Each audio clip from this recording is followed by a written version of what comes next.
ሞገስ ወልደ ዮሐንስ እባላለሁ። ህማማትና በገና እና ሌሎች አጫጭር ታሪኮች ከሚለው የአዳም ረታ መጽሐፍ አይን የሚለውን አጭር ልቦለድ ከመሃሉ የተወሰኑ ጣፋጭ ቃላትን አነብላችኋለሁ። 3 ትላልቅ አልበሞች መጡ። እኔ አልበም እጠላለሁ። አልበም የለኝም። ፎቶ ተነሳሁም አልተነሳሁም ግድ የለኝም። ምናልባት ጥቅሙን ሳልረዳ ቀርቼ ይሆናል። ያው ጥቅሙ ያለፈውን ማየት ነው አይደል? በህይወታችን ካሳለፍናቸው በጊዜ በቦታ ከተቀጣጠሉ ሲኒማዊ ገጠመኞች ጥቂት አንጓዎችን ሰፋ ባለ መልክ ትውስታን ይወክላሉ ብሎ በማመን ካሜራ በተባለ ዕቃ ቀርጾ ማስቀረት ማለት ነው አይደል? እኔ ያንን አልፈልግ ይሆናል ወይ አስደስተኝ መሰል። ከትላንት የሚቀረኝ ምንድነው? እዚህ የልደት ግብዣ ላይ እንኳን ካሜራ ሲብለጨለጭ እጠላለሁ። እኔ ላንሳ ሲፎካከሩ ያበሽቁኛል። ከዚህ ምን እንደሚቀር አላውቅም። አንዱ የልደት ቀን ከሌላው ጋር ይመሳሰላል። ያው እንዳይምታታ በ20ኛው የልደት ቀን በ21ኛው የልደት ቀን እየተባለ ጀርባው ላይ ካልተጻፈ አልበሞቹ ወጡ። የተጠቀሰችው ልጅ ትኖርበታለች ተብሎ የተገመተው በነሲብ ተመረጠና ወጣ። ቢጫ የላስቲክ አልበም ነው። የቤተሰብ አልበም 2 የሚል ከውጪ ደረቱ ላይ ተጽፏል። ይህ አርዕስት ለምን አስፈለገ? ምናልባት አልበም ህሊናችን ውስጥ ሲተረጎም የፎቶ መጽሐፍ ማለት ይሆናል። መጽሐፍ ደግሞ አርዕስት አለው። አጠራረዙና አገላለጡም እንደ መጽሐፍ ነው። ሁለተኛው ቅጽ ተከፈተ። እትዬ የፎቶውን ገጾች ቶሎ ካገላበጠች በኋላ በደንብ ታውቀዋለች አልበሙን። ከመሃል ላይ ይዛ ዘረጋችውና ይሃው አለች። ማአት አንገቶች ሲያሰጓ ያለው። እኔ ጠላይን አልለቀኩም። ጠላ ወዳለሁ። በተለይ ጥቁር ጠላ መረር ያለ። ምናልባት ዝምታዬን ስለሚያዳብርልኝ ይሆናል። ማዳበር ብቻ ሳይሆን ያጣፍጠዋል። እያዛጋሁ እወጣለሁ። ጸጥታዬን ጠላይንም ሚሊዮን ብር ሰጥተን አሜሪካ ፍሎሪዳ አሁኑኑ በነፃ እንላክህ ቢሉን መጀመሪያ ጠላዬን ልጨርስ ነው የምላቸው። ያቺ ትልቅ ጋሼ ብላ ጠቆመች አንዷ። ጋሼ አልበሙን በቸልታ ወሰደ። ፎቶውን ገና ሲያይ አይኑን በልጠጥ አደረገ። የሚገርም ፎቶ መሆኑ ገባኝ። ጓጓው። መነጋገር አምጡ ሊያው ማለት ብቻ ሳይሆን መነቃነቅ እንኳን ከብዶኛል። ጠላው ይሆናል። ሁሉ ሰው ፎቶውን በየተራ ያየ አደነቃት። አንቺ ይቺ የምታምር ነገር አይደለች ደሞ ይማሰላሉ ትላላችሁ? ምናቸው ይማሰላል? የእናት ነገር ከሰው ዘር የተወለደችም አትመስል። በጣም ነው የምታምረው።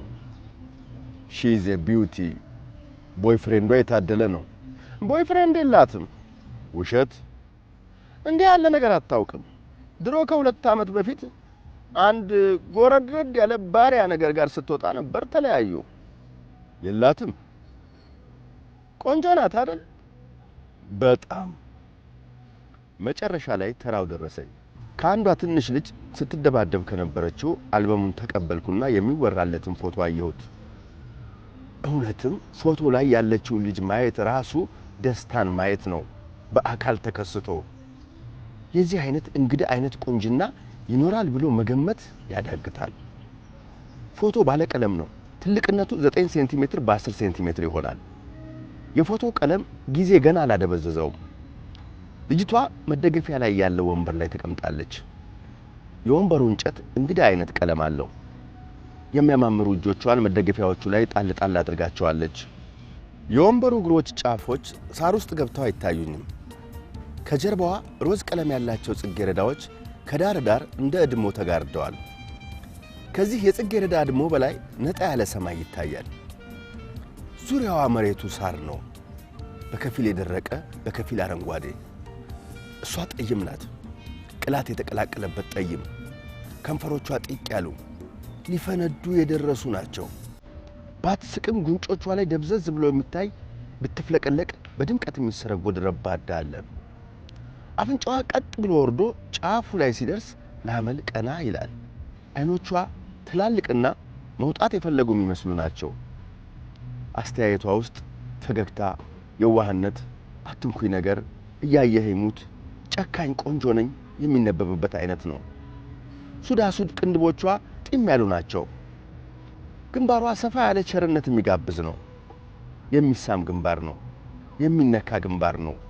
የወርቅ መስቀል፣ የአልማዝ መስቀል፣ ሜሮን የተነሰነሰበት መቅደስ ብቻ መሳም እንደሚገባው ነው። ከፊሉ ግንባሯ ላይ ደግሞ እንደተጠቀለለ የሚያንጸባርቅ ጸጉሯ፣ የኑግ ፈትል የሚመስል ጸጉሯ፣ ጆሮቿም በዚህ በሰከረ ሐሯ ተጋርደው አይታዩም። አንገቷ ብቻ ከዚህ ጥቁር ግንፍልፍል ያለ ቄጤማ መሃል እንደ ሰንደቅ ተመዞ ወጥቷል። ቀሚሷ ቀይ ነው። ስስ ነው መሰል የሁለቱን ጭኖቿን ቅርጽ አውጥቷቸዋል። ይስባሉ። ጫማዋ ነጭ ነው። እግሯ የተወለወለ ምሽት ይመስላል። አንድ እግሯን ሌላ እግሯ ላይ ስላደራረበች የሚታየኝ በግልጽ አንዱ ብቻ ነው። ቅጥነቱም በልክ ነው። ነጭ ሸሚዟ ነፋስ እያነቃነቀው ነበር መሰለኝ ሲውለበለብ በፎቶግራፍ አንሺው ተይዟል። የወንበሩ ቀይ ቀለም ከቀሚሷ የዘነበ ይመስላል። የጫማዋ ነጭ ቀለም ከሸሚዟ የዘነበ ይመስላል። ግራ ጣቶቿ ላይ ሁለት ቀለበቶች አሉ። አንዱ ቀጭን ክብ፣ ሁለተኛው ባለፈርጥ ክብ። ፈርጧ እንደ ንጋት ኮከብ ይሰራታል። እነዚህና ሌሎች ዝርዝር ውበቶቿ ተጠረቃቅመው በህብረት የሚናገሩትና የሚያንጸባርቁት ቋንቋ የማይገልጸው ድባብ አለ። ዝም የሚያሰኝ፣ ደስ የሚያሰኝ። ለምን አትኩራ? አትኩራ እንዴ! እንዲህ የምታምር ረቂቅ ነገር እንስቶች ሰማይ ላይ ተሰቅላ ምነው አንተ በጣም አያት አለ ጋሼ። በማፈር ሳቅኩ። ሰማሽ አንቺ በስንዱ ፎቶ ፍቅር ሳይያዝ አይቀርም አለ ጋሼ። ሕፃናቱ ሁሉ አዩኝ።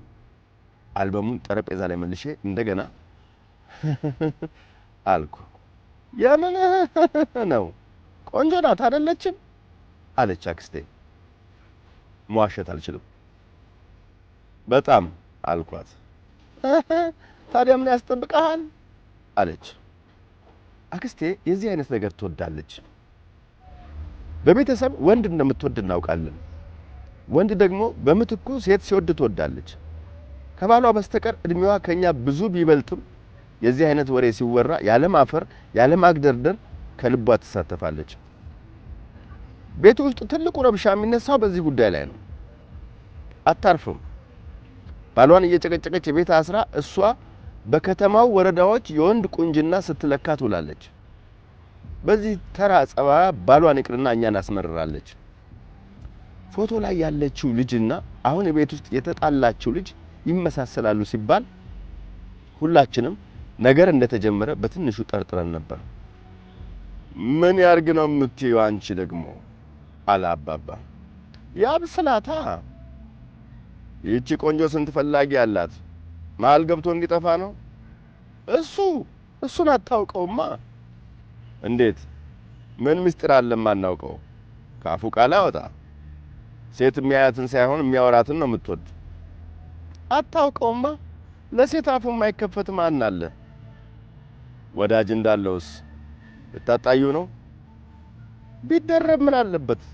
ትዳር ያልያዘ ጎረምሳ ነው። ለቁንጅና ሲያንሳታል እንዴ? እሱ ካልፈለገስ?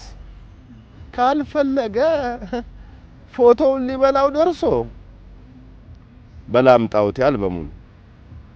በርግጥ ልበላት የደረስኩ መስዬ እንዲህ አይነቷን የማይመኛት አለ?